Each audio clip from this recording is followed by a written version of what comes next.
munnange nsanyuse nnyo okulaba ng'osobodde okusanga olutambi lwaffe luno lumujje tusome tuyige twogere Oluganda. Amannya gange bampita Joseph Mugerwa. Omusomo gwa leero tugenda kusoma ku mannya g'ebinyonyi oba mu Lungereza kye bayita names of birds. Gweyagala okututuukirira tuweeza obubaka ku email yaffe gye bayita oluganda@gmail.com oba ms.studios@mail.com. Nziramu gweyagala okututuukirira tuweeza obubaka ku oluganda@gmail.com oba ku ms.studios@mail.com. Osobola n'okuleka obubaka bwo ku Skype ID eri Oluganda oba #7. Ebinyonyi bino obimanyi? Ebinyonyi bye tugenda okusomako olwaleero mwe muli enkusu, ssekkokko, akataayi, ensega, ŋŋaali, enkoko, nnyonyi muzinge, enjiibwa, eŋŋaŋa, kamunye, ejjuba, ekiwuugulu awamu n'ennyange. Era nga bw'obiraba wano ntandise bwe nti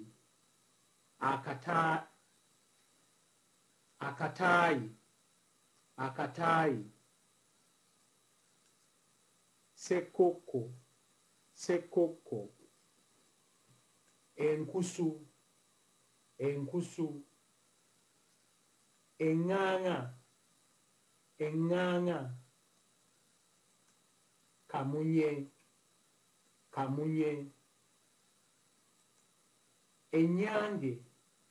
ennyange, enkoko,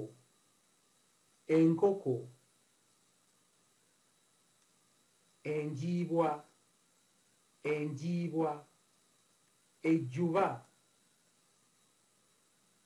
ejjuba,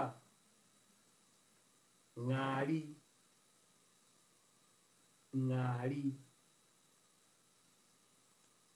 ensega,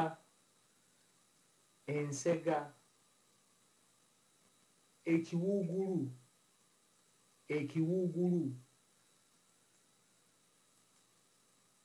ŋŋaali, eŋŋaŋa,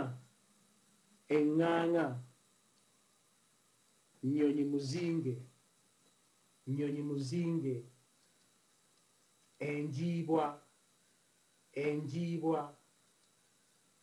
akataayi, ensega, ssekkokko, enkusu,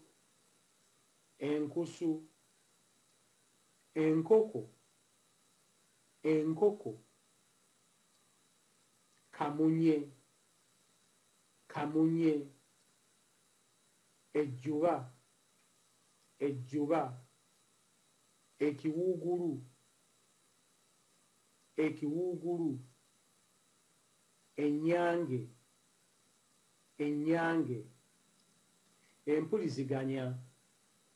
Gwe ayagala okutuweereza obubaka yita ku mukutu gwaffe ogwa intaneti ng'okozesa email yaffe eri oluganda@gmail.com oba Skype ID eri Oluganda oba #7. Bw'oba osazeewo okutuwuliziganya ku Skype leka obubaka bwo. Tunaasanyuka nnyo okumanya kiki ekikusanyusizza mu lutambi luno, okutuwabula awamu n'okututegeeza kiki kye wandyetaaze mu lutambi oluddako. For more information about videos and other lessons, please send your email at oluganda@gmail.com, that is oluganda@gmail.com, or our Skype ID is Oluganda or Tamjo. In case you're using our Skype ID, which is Oluganda, please leave a message and we'll get in touch with you. Thank you. Bye-bye.